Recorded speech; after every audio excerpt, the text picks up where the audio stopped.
Well, thank you, Patrick, for your kind words, and thanks to Convatec for bringing me here.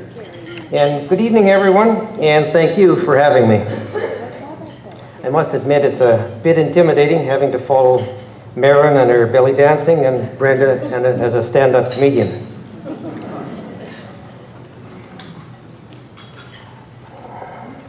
Five years ago, I was 59 years old, married for 37 years, proud of our two adult children, no financial worries, a business that I enjoyed, healthy, fit, and physically active. Life was good, or so I thought. I had ignored daily rectal bleeding for 2 years, assuming only hemorrhoids. I didn't listen to my body, and I refused all medical examinations and procedures. These were serious life mistakes, and I paid the consequences. I traded rectal cancer for a permanent colostomy. It was a good trade.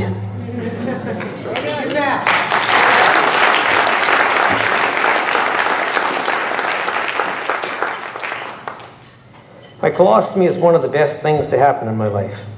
I'm alive, and living is everything. Certainly the cancer and colostomy hurt me, but it also made me a stronger and better person. It gave me a greater appreciation for life and a focus on the important things.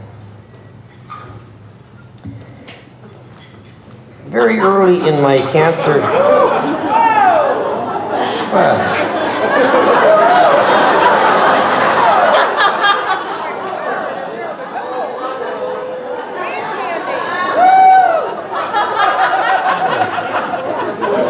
You like the Newfoundland moose?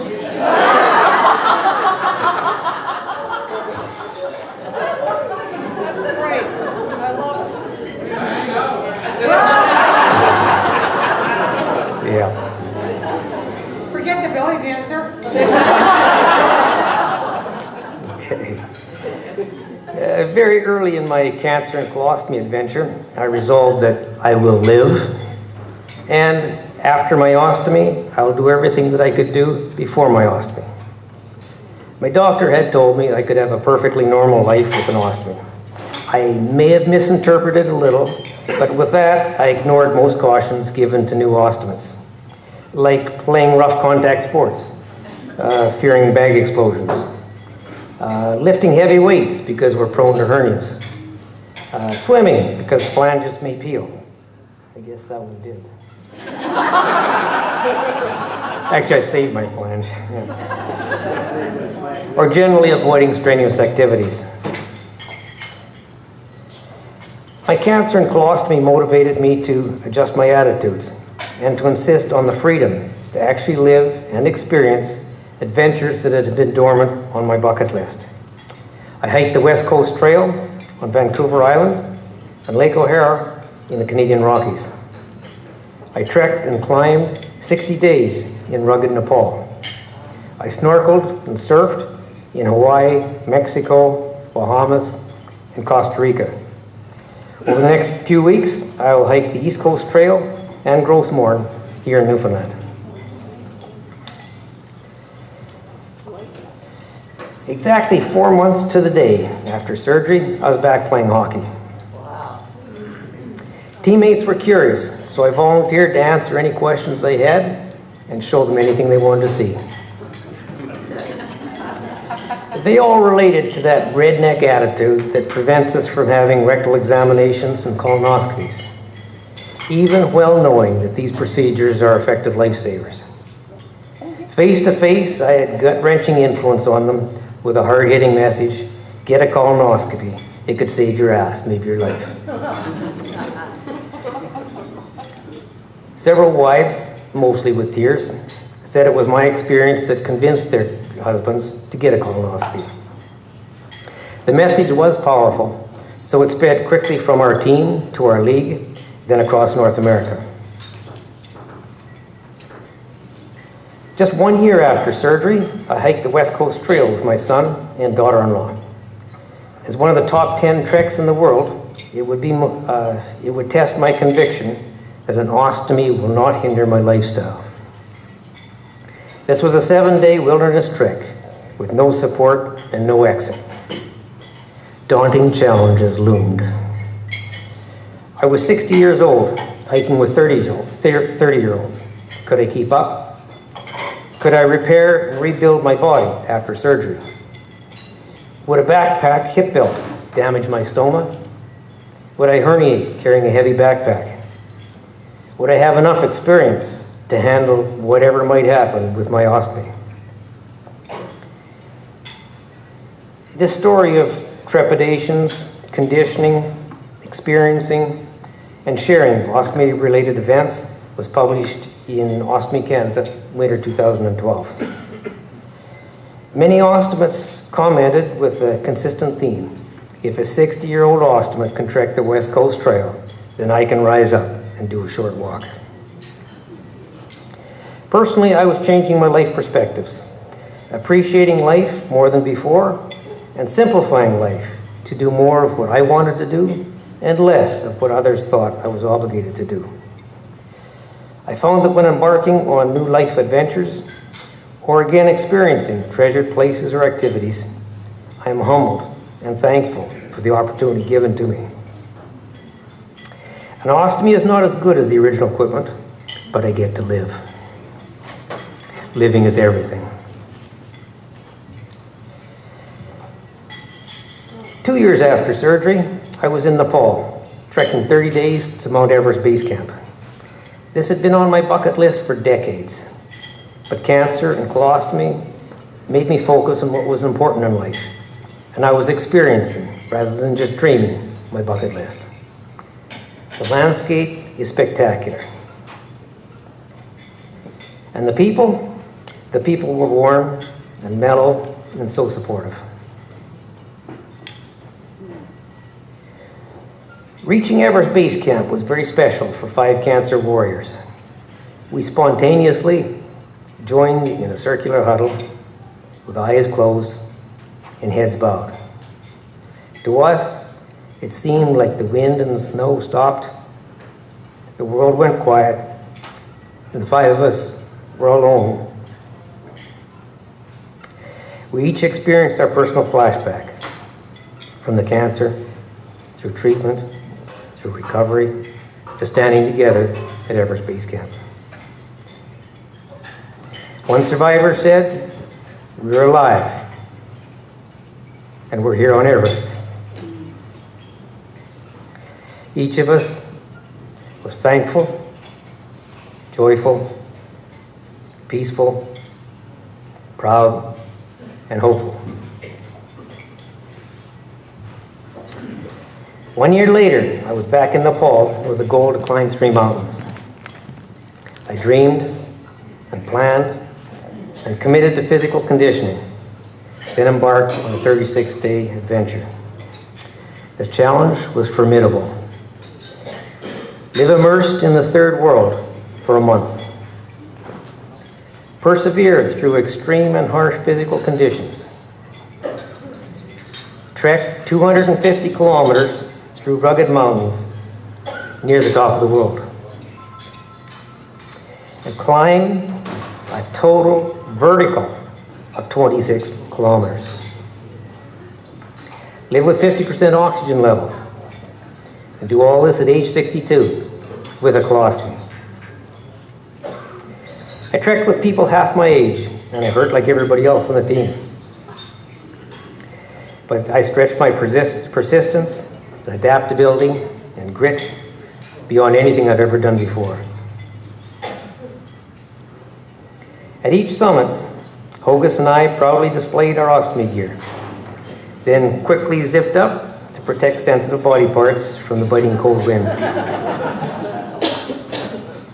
While this exposure shocked some people, it also exposed and challenged the unfair and inaccurate TV image of people with ostomies. Just one ostomy story. We started in the dark at midnight and had a long, hard day on Island Peak. It took extreme physical exertion that day to climb the equivalent of a 350-story building. Yeah, 350 stories. And no stairs or sidewalks, it's all rocks and ice. And it's in thin air, at 50% of the oxygen that we're used to. There was a perpetual battle between my brain saying go and my body saying no. We did summit Island Peak at 20,305 feet. Airplanes fly at that elevation. I want to take a short diversion here. Nepal is the sixth poorest country in the world. Average annual income is $400. People with cancer or intestinal bowel diseases don't have the money to fly to a first world hospital, let alone the money to pay for surgery. People with cancer or IBD, they just die. So even the concept of an ostomy is virtually unknown in rural Nepal. Back to my story. On our descent, I checked my ostomy gear, knowing that my climbing harness was constantly rubbing over my stoma. I found my bag and flange down my pant leg. I had poop from my belly button down to my knees, and everywhere in between, if you know what I mean. Our climbing guide, Karna, saw the mess, and with wild, scared eyes, he said, "Shit comes out front."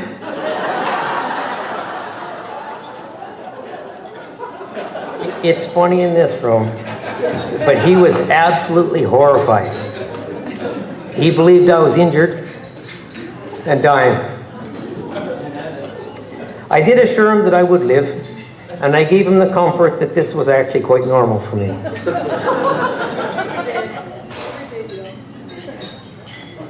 With flat stones, I scraped myself reasonably clean. Flanges don't stick to cold skin, so I finished our 5-hour descent without ostomy gear. That night, a porter named Milan brought me a liter of hot water, simply saying, "You will need this."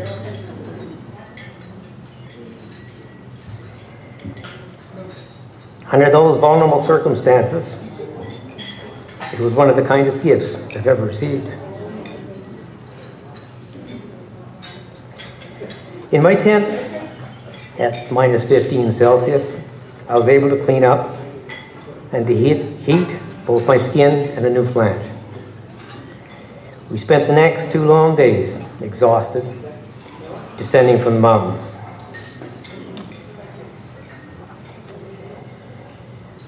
Yes, I climbed real mountains, but we each have our own mountains to climb. These mountains are those challenging personal barriers that we must break through to live a better life.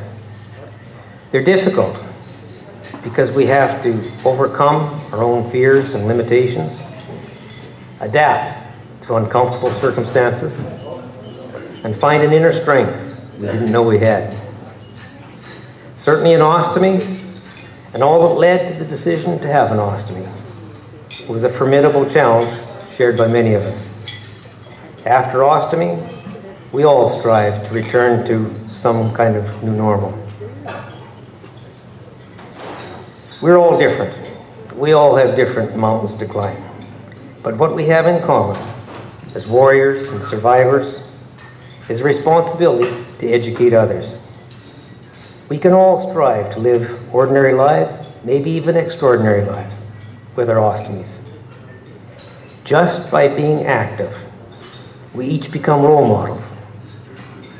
Our collective efforts inspire and motivate other ostomies to live bigger in their lives.